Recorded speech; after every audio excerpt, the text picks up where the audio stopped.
Amina. Saa hii Mungu wa neema anatupatia kila wakati chakula chake kupitia maandiko matakatifu. Isaya 54 mstari ule wa 15.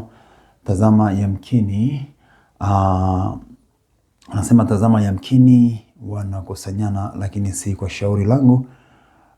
Watu wowote watakao kusanyana juu yako wataanguka kwa ajili yako. Amina.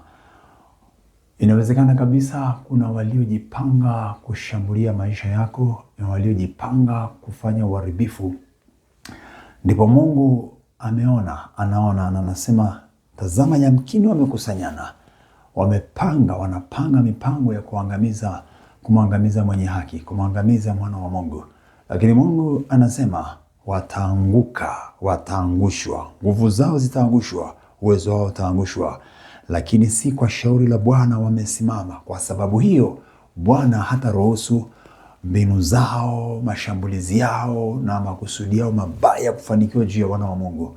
Katika jina la Yesu wa Nazareti aliye hai, Baba, nasimama kubomoa, kuvuruga kabisa mipango mibaya inayopangwa juu ya wenye haki, watakatifu, wana wa Mungu. Hao walio gizani wanayoyapanga yasifanikiwe popote kwenye familia zetu, kwenye malango yetu, kwenye kanisa, kwa wana wa Mungu, kwa wenye haki wako Bwana. Sasa wakawe salama.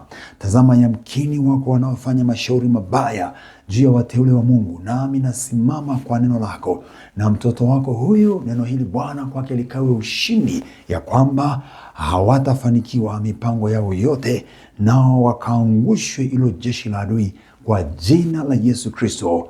Bwana Yesu akupe kuona ushindi, usiogope.